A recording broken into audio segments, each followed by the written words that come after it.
About 35 years ago, I got obsessed with a simple question. What makes the difference in the quality of people's lives? What makes some people leaders and other people followers? Which makes most people talk about a dream and never follow through, and other people, just a small percentage, kick ass, take names. You can throw any obstacle at them, they find a way to break through. What's the difference? And when I first grew up, I grew up very poor financially. I grew up in a very tough environment. When I met my fourth father, I said, Mom, I'm confused. I was confused because I always loved people, just my nature. But when I was in high school, I was not the most popular kid in school. In fact, the most popular kid in school treated me like hell. He was so vicious and mean. I thought, what makes that guy popular? So it made me obsessed to want to know why people's lives turn out so differently. And my first answer, growing up poor with no great role models, was, well, some people are just lucky. They grow up in a family where everybody loves each other and they stay together. You know, some people are lucky. They grow up in a family and everybody's educated, and so they work hard to educate their kids. Or some people are lucky. They grow up in a family with lots of money, so they have resources to travel and learn and expand and do whatever they want.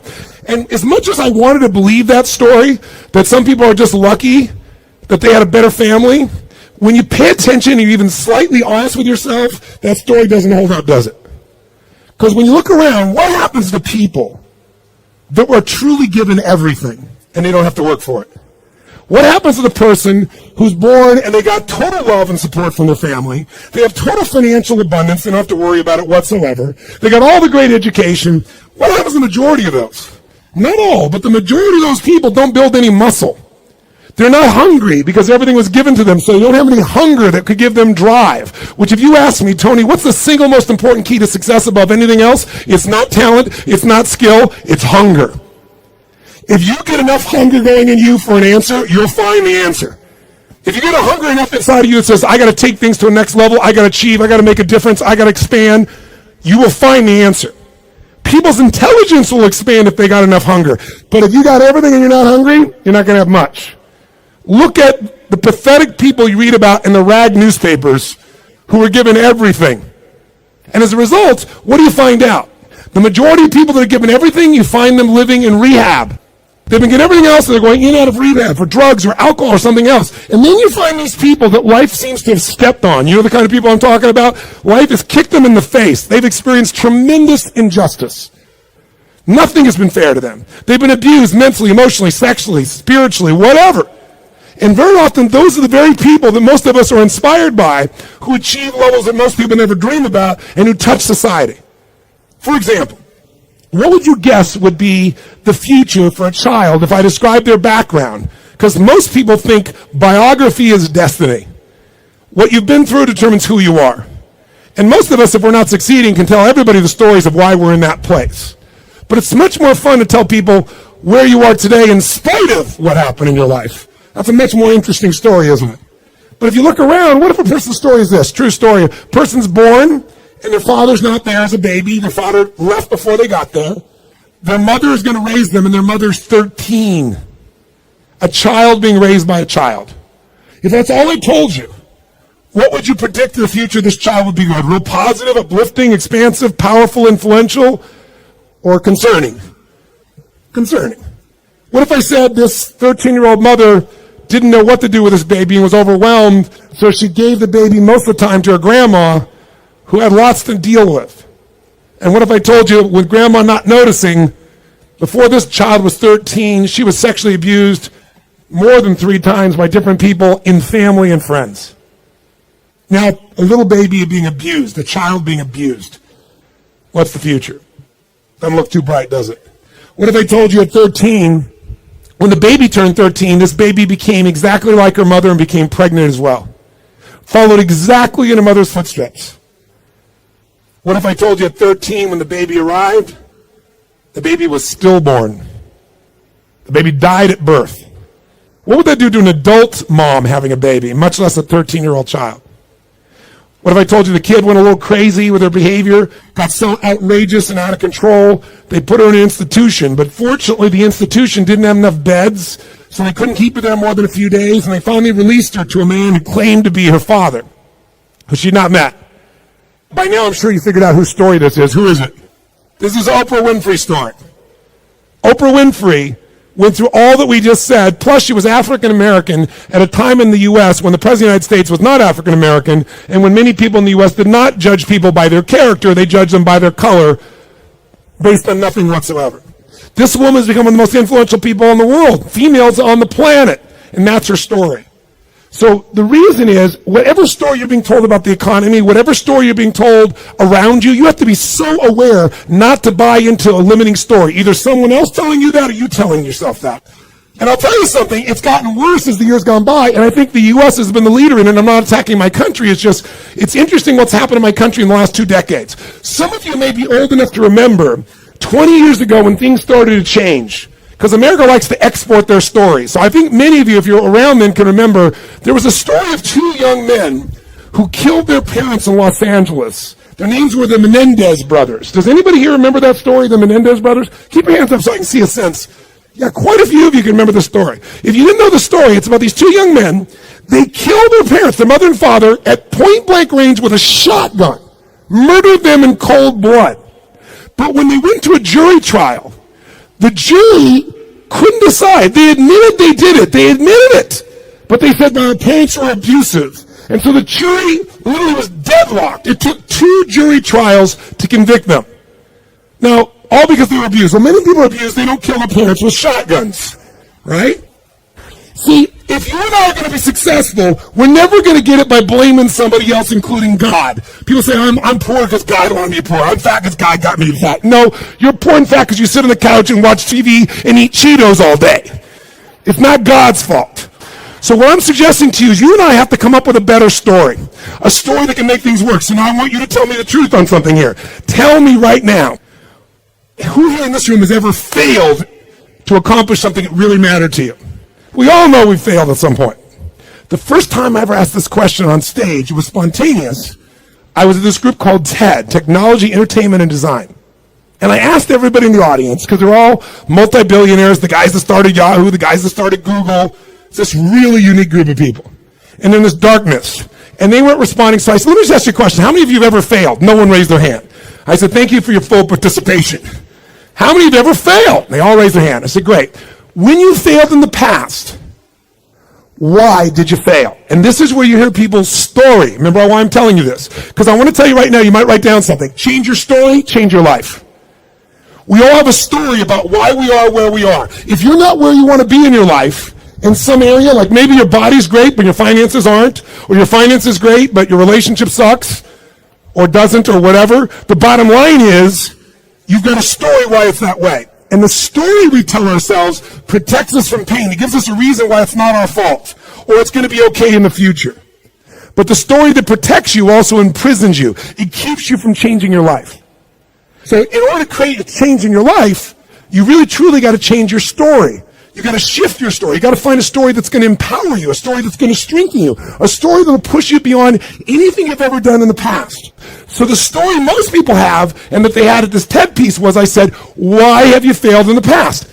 Didn't have the money, didn't have enough time, didn't have the right resources, didn't know the right people, didn't have the right contacts, didn't have the technology. Some people said we had a lousy leader. The leader said I had lousy people. Right? Isn't the stuff that people tell you?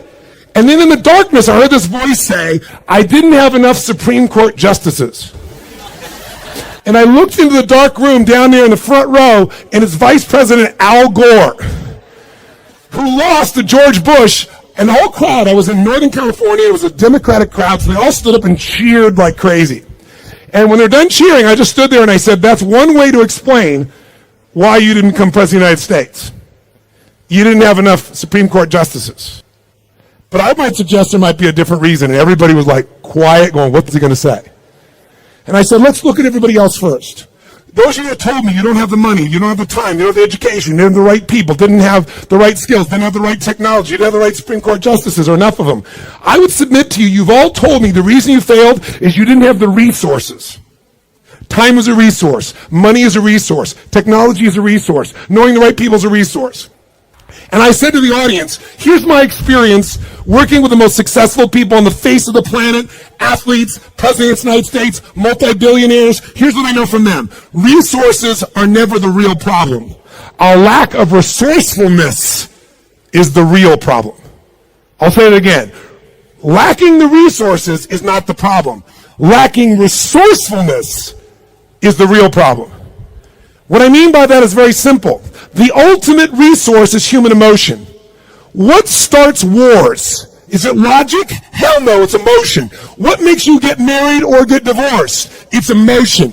What will make you stay up all night, work to build your business? Emotion. What will make you give up? Emotion. If you don't master your emotion, if you don't become resourceful, then you're going to think the problem is resources. Because I'm here to tell you, every great person I know didn't have the resources, but they got them because they're resourceful. And what that means is, if you're creative enough, creativity is an emotional resource, can you find an answer to the problem, yes or no? If you're determined enough, can you find the money that you don't have? Can you find it, yes or no? If you care enough and get other people to care with you, can you get them to help you, yes or no? If you are bold enough, if you're strong enough, if you're disciplined enough, can you get yourself to do things other people cannot find a way to do, yes or no? See, the ultimate resource is resourcefulness. And I tell you that, my friends, because I grew up with no resources, but I became very resourceful, and that's why I have the privilege to be with you today. And I said, sir, you, Mr. Vice President, I watched you speak last night, and the previous night he'd spoken to this Who's Who crowd, and he had spoken on the inconvenient truth. And it was the first time he did that speech that they made into a movie. And he was so passionate. And you never saw him passionate, but he was passionate. He grabbed everybody. People liked him, people didn't like him. I said, listen, let me tell you something. You said you didn't have enough Supreme Court justices? Here's the truth. I watched the debate with you and Bush. I wanted to vote for you, but I couldn't. There wasn't any energy. There was just ego there. I said, I watched those debates. I said, if the guy that was up here last night was the guy in those debates, you wouldn't need the Supreme Court justices. And the whole crowd went berserk. They started clapping, standing ovation, and he came over and gave me a little high five and said, you're right.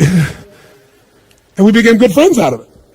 And people came to me afterwards, the guys from Kleiner Perkins, multi-billionaires, they took me to dinner and they go, we've all been thinking that. No one would ever say that. How could you say that publicly? I said, because it's the truth. They go, yeah, but no one said it. And guess what? The truth is, I don't care where you are today. I don't care if you're totally broke and getting here was a huge stretch for you. If you can find the hunger inside of you and you can remember, I don't need resources, I need resourcefulness, that'll get me the resources, then anything you dream about you can make real. But the minute you forget that and you come up with a story that goes, I don't have the money, I don't have the time, I can't do it, it's too far away, that's what's going to kill you. Change your story, change your life. And we all have a story because we're afraid, all of us, to fail. We're afraid to not look good. We're afraid to be disappointed. We're afraid to get our hopes up. But the only way that you get courage means you're afraid, but you do it anyway. It's not courage if you're not scared. And so there's going to be people talking here the next few days or today that they're going to give you some great strategies. Whether you do it or not is not going to be based on your ability. What you're capable of is amazing. What most people will do is disappointing. And it has nothing to do with the content of what needs to be done. It's everything to do with the mastery of your own states. So here's what I believe. My passion is not just get up and talk. My passion is get people to rewire themselves. So how many of you came here not just for information? How many came here for some breakthroughs? A breakthrough means a new quality of life where things that were impossible are possible. Who's with me on this? Say I. So let me give you 3 keys to a breakthrough. Any one of these 3 can give you a breakthrough, but if you do all 3 of these, you're going to have an extraordinary breakthrough. So let's start with something so simplistic that none of us would be emotionally attached to it, and we all know it's true. And let's take a symbol in society. All over the Western world, including Australia, and you guys are a bit better than America, but not by a whole lot. What's happened to societies, Western societies, in terms of their health and fitness? Now, I don't know the current numbers here in Australia, but I'll tell you how bad it is in the U.S. I know you're slightly better than this. 1/3 of Americans are obese now. 1/3. Literally 60% of Americans are overweight. Now, I want to ask you a question. Is that because the strategies required to losing weight are so complex that it's just completely overwhelming? Is that why? Yes or no? No. However, if you have the wrong strategy, you're guaranteed failure, even if you're motivated and driven and excited. Is that fair to say? Like, I can remember a few years ago when on the cover of Time magazine was a diet called the Atkins diet. And it said, I don't remember the exact number, I think it was 13% of Americans, the largest number ever, were all on this diet. Now, if you knew anybody was on the Atkins diet, of course you'd lose weight. First, the number of calories you shoot came down. But second of all, you ate such an acidic diet that you literally had to pee on a stick so you wouldn't go into acidosis. And if you ever smelled the breath of someone on that diet, you wanted to stay as far away as you humanly could be.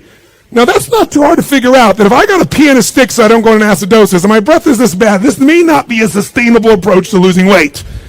But everybody did it. So if you have the wrong strategy, it's not going to work. So let me give you 3 things in reverse order of importance, okay? Reverse order. Least important first. If you want a breakthrough, one of the things that give you a breakthrough is a strategy. A new strategy could change everything. Does that make sense? A new way to do something. If you come up with the right strategy, it could save you a decade. It could save you 5 years. And one reason to come to a seminar like this, in my opinion, is to gather up as many strategies as you can. And what I want to do in just this short little time I have with you is see if I can give you some strategies that'll give you breakthroughs in whatever you want to go after. Some real quick strategies that really work. What is a strategy? It's a specific way to do something that if you do it that way, you get the result every time. Think about a strategy like a recipe. If you know someone's recipe and they took 25 years to figure out how to make the perfect chocolate cake, and you're not a baker, but you got their strategy, you got their recipe, how often can you get the same quality of chocolate cake if you follow their recipe, if you follow their strategy? How often will it work? How many times? Every single time. That's the beauty of a strategy. So there's going to be a lot of strategies available to you here during this course. I'd be listening and find the strategies that appeal to you most. But I'd submit something to you, my friends. I'm a strategist. I'm a business and life strategist. I'm always finding the little thing that'll change it all. I'm obsessed by it. And I fill up my events with them. But I know something about strategies. You can give someone the perfect strategy, and they can still not do it.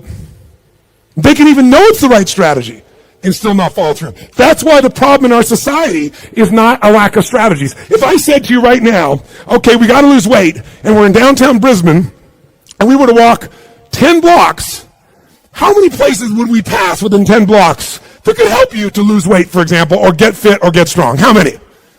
In fact, you don't even have to get up out of this building to learn how to lose weight. Because today, God forbid you're going to get up and walk, you can just pull out your iPhone or your iPad or whatever phone you have, and you can download 10 books right now that you'll never read, right?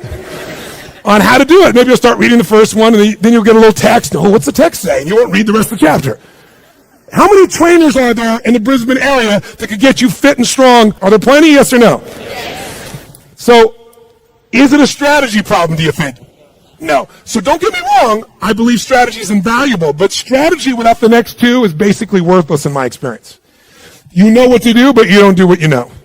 But the right strategy versus the wrong strategy is critical. I want you to make a note of this, really important.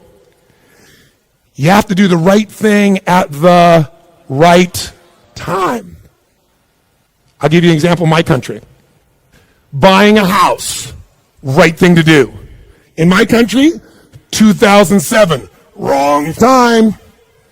If you bought a house in the United States in 2007, right now you're upside down anywhere from 30 to 70%. 70! In places like Las Vegas, they're down 70%. I have a friend that had a $10 million home just sold for $3 million.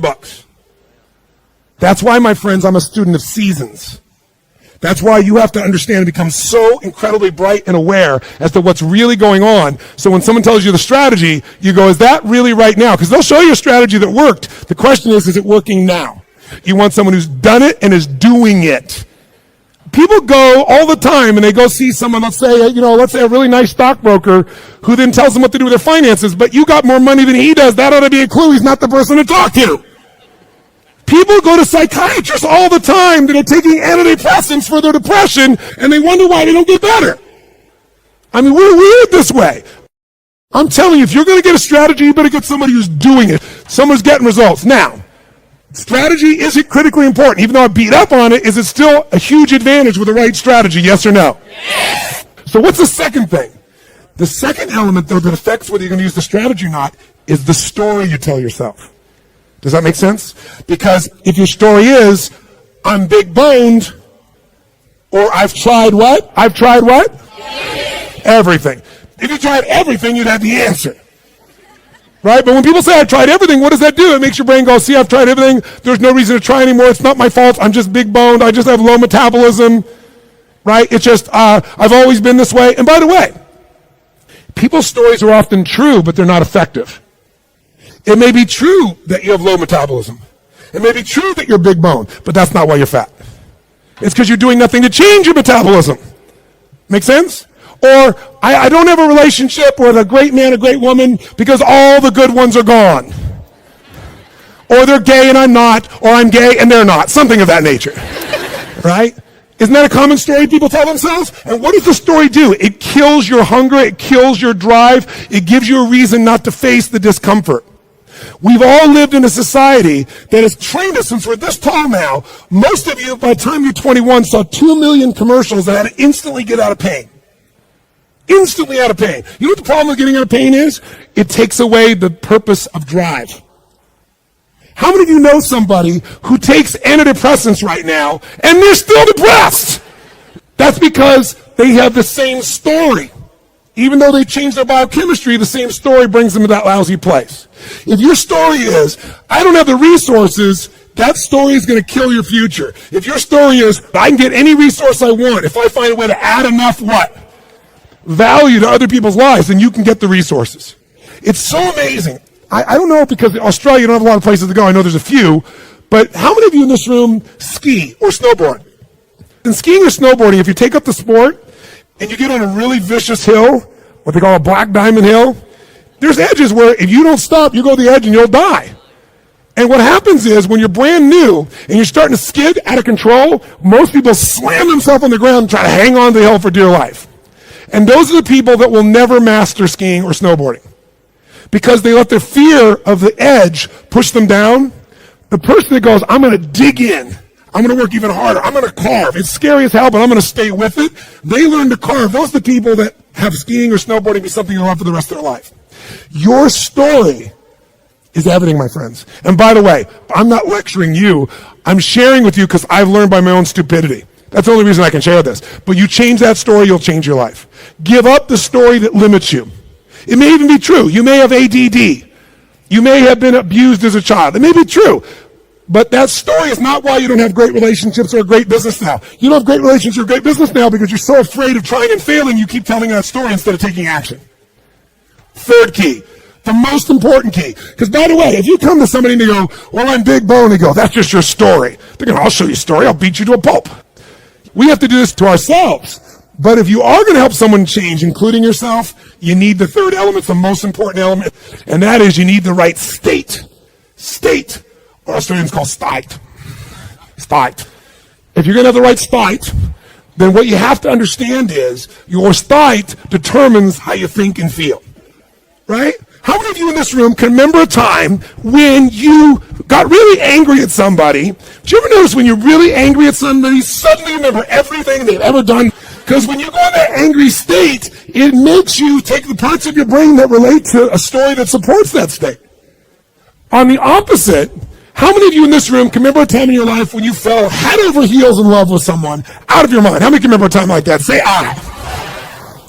It's been a long time for some of you. Is that all the... Make the sound of head over heels in love. Go ahead, make the sound. Is that short-lived for you? Let's try this. Ever been so head over heels in love you couldn't stop thinking about the person? You want to make love to them every moment. You're just dreaming of them. You felt them wanting you. You wanted them. You're out of your mind. Make that sound. What does that sound like? Go ahead. Much better. Much better. See, in the beginning of a relationship, when you love somebody, what will you do for them when you love somebody? What will you do? Anything. If they say, would you take out the trash? You go, take out the trash. Right? But after 7 weeks, 7 months, or 7 years, or 70 years, somewhere in that range, something clicks different in you, and they go, could you take out the trash? You go, what do I look like? You're janitor! And they go, I don't know what it is. We used to have so much passion. Where did it go? I'll give you a clue. Write this down. If you do what you did in the beginning of the relationship, in the end of the relationship, there won't be an end. If you do what you did in the beginning of the relationship, in the end of the relationship, then there won't be an end. How long have you two been together? A year. 20 years from now, there'll be no worries for you two. He's got his arm around her. They're snuggling. They're connected. They're in the middle of the seminar learning and they're totally connected. Do what you did in the beginning of the relationship. At the end of the relationship, there won't be an end. It's so simple. That's the difference in state, isn't it? Because when you go in a different state, you come up with a different story about your partner and then you use different strategies that aren't very good. If you're in a great state, great story, great strategies, you tend to maximize. Is this helpful? So tell me, which one of the three here do you think is the one that can screw things up the fastest and can mess things up the most? Which one of these three? Tell me. Story is the one that will sustain the problem. The one that can change everything the fastest is the state. The strategy is useful, don't get me wrong. I live for them. I mean, I can tell you some strategies in business. I've taken companies, I buy them for next to nothing and turn them around, make millions of dollars, just using a couple of little strategies. Some of you will come to my business mastery program, you'll see. I tell people on day one of my business mastery, you come, if today, the first day is not worth a minimum of $1 million to you, day one, $1 million minimum, then I'll give you all your money back, plus you get to keep everything out of day one. It's only a 4-day program. My clients are like multi-billion-dollar companies. We've helped turn around HomeX, the largest home builder, to give you an idea, in Mexico. They credit us in the last 2 years to $750 million of increases from what I did with them. That's their words, not mine. Or taking a chiropractor who's got 3 people and doubling his business in 6 months. I've done that with strategies. Simple business strategies where if you don't know the strategy, ignorance is not bliss, ignorance is poverty, ignorance is pain. And the way I got those strategies is I want to fly anywhere, do anything, spend any amount of money because I knew the value of the strategy. But all that still would have been worthless if I didn't apply it. What got me to apply it was the right story in the right state. If you want to change your story, first thing you got to do is change your state. Does this make sense? Yes or no? So now, let's take a look at you and what you want. If you and I want to say, why do people's lives turn out differently than other people? We can come up with one word and I can show you where it is. Decisions. Write down decisions, not conditions, determine my destiny. Decisions, not conditions, determine my destiny. If you look at your life and you look back on it over the last 10 or 15 years, I'd be willing to bet there have been some decisions that if you would have made a different decision, your life would be radically different today. Your relationships or your income or your happiness or your body weight. Everybody's got a story about how the condition affected them. But I can take you 2 people that went through the same conditions, and one person comes back from war and they kill themselves or other people, and somebody else comes back and they spend all their life working for peace. I can find 2 people who were abused as a child. One of them lives totally inside themselves, feeling sorry for themselves. The other one becomes somebody who has an incredibly passionate relationship because they're never going to let anybody hurt who they love. Same conditions, different decisions. So when the economy that you're going through right now, it doesn't matter what the season of your economy is. What matters is the decisions you're going to make. And let me give you the 3 decisions you're making every moment you're alive, including in this moment. And you see if it's true or not. First decision you're making right now, in this moment, every moment of your life, is what to focus on. What to focus on totally affects your life. Think about it. Whatever you focus on, you're going to feel, even if it's not true. If you're focusing on, oh my God, the economy's going to go to hell, when you focus on like that, you're going to feel like hell, and your decisions are going to be hang on to what you got. If you're focusing on, everybody's scared to death, this is a perfect time for me to find an ultimate advantage, because during times of maximum pessimism is when you can do the best. If that's your focus, you're going to find a different set of opportunities. Focus equals feeling, focus equals direction, focus shapes everything. What's the problem though? Most of us don't control our focus, we let the world around us do it, don't we? If you're going to turn on the television set, tell me something. What does the news always try to do to get our attention? Tell us what's rosy and beautiful and magnificent? No. Or find something that will jolt us. Which one? Jolt us. In the old days, today the news is in your pocket, right? It comes to you through your Twitter feed. It comes to you by being fed to, for example, by text by friends or whatever. The news follows us. But to get our attention in a world where everyone's fighting for our attention, they're looking for a story to jolt you. In the old days, before you had news in your pocket, you walked by a newspaper stand, and if it said something like, headline at the top said, great weather this weekend, what did you do? Smiled. That's cool. Did you buy the paper? No, I'm not going to buy the paper. Great weather. I know what I need to know. But if the headline says, big storm coming, what happened? Boom. Some money went that sucker you pulled out. You need to know more. So the news is so competitive today, 24/7. There's not enough news. They've got to constantly play this game. So if you don't take control of your focus, the world will do it for you. If you want to feel good about something, what kind of news? What if there was a movie? And you went to the movie, and here's the beginning of the movie. The main protagonist, the main character, cool. Having a great time, physically healthy, strong, happy, great family, great finances, great everything. That's how it starts, okay? Second part of the movie, still good. Third part of the movie, phenomenal. End of the movie, everything's cool. Who's going to go to that movie? What are they going to say? That movie's the most boring what? Movie on the planet. So you and I, if we don't take control of our own focus, we let the environment do it for us because they're always looking to get your attention. Film with love, your child could die by drinking the natural water here coming out of this area. And when you get to the story, it's never quite the story, but they use that headline to get you. There are headlines in your own life too, though, aren't there? Headlines we use on ourselves. If you want to change your life, change your focus. I'll give you 3 examples real quick. Everyone has a pattern of focus. It's not what you focus on in the moment that affects you. It's what you focus on regularly. So, for example, do you tend to focus, personally, you, on what you can control or what you can't control? Those of you focus on what you can control tend to feel more in charge of life. Those that focus on what you can't control, by the way, is there plenty of stuff we can't control in this world, yes or no? Tons. And if you focus on it, you will be depressed. Depressed people constantly focus on what they can't control. Second, it doesn't matter what drugs you take. If you keep focusing on what you can't control, you're going to get depressed if we add 2 more. Here's another pattern. Do you tend to focus on what you have or what's missing in your life? The tendency today is what's missing, and sometimes we make up what's missing. If you focus on what you have, when you're focused on what you're grateful for, how does your life feel? When you start thinking, oh my God, look at how I'm living. I mean, the worst Australian person who's having the worst, toughest time is having a better time than 90%, I should say more like 80% of the planet. Because about 80% of the planet lives on $2 a day. Most of us, our worst nightmare is somebody else in the world's greatest dream. But if we don't focus on what we have, when we focus on what we're missing, you're going to feel like hell. And don't get me wrong, sometimes focusing on what you're missing will give you some drive. Cool. But you just got to balance it out. People are depressed, always focus on what they can't control, always focus on what's missing. And here's the third one they have. Third one. And by the way, most of you have one of these, maybe 2, not all 3. If you have all 3, I know you get depressed pretty easily. Okay? Third one, do you intend to focus on the future, the present, or the past?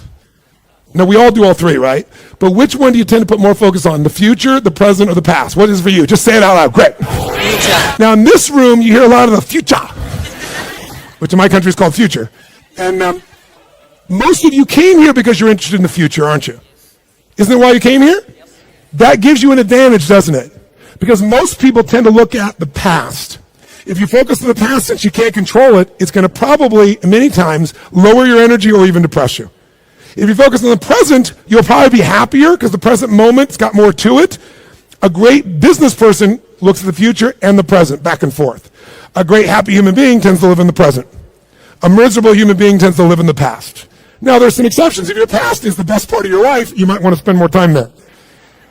But the problem is, if you're trying to drive yourself into the future, and you're using a rearview mirror called the past, what's going to happen, my friends? Tell me what's going to happen. You're going to crash. You're not going to go backwards, you're going to crash. Make sense? So these are just 3. I could give you so many more, and if you decide to come to the seminar, we're not just going to tell you this, we're going to work on it. But I want to at least make you aware of it. So if you catch yourself focusing on what you can't control, go, okay, of course I can't control this, but this is what I am in charge of. This is what I can control. I'm missing this, that may be true, but here's what I do have. That will shift your state, which will then allow you to come up with a better what? Story, which will then get you to possibly be able to use a better strategy. Here's the second decision you're making right now as you're sitting here. Second decision, as soon as you focus on something, you now have to give it a meaning. What does this mean? What does this mean? So, for example, is this problem in your life a problem? Is it God punishing you? Would it feel different if you said I have a problem versus God's punishing me? Or is it a challenge? Or what if it was a gift? What if this problem was truly a gift? Would it change how you felt, the state you're in, the strategy you would find, versus if you thought this was a curse? You better believe it. And every moment we're making decisions once we focus on something on what it means. Were you just humiliating me?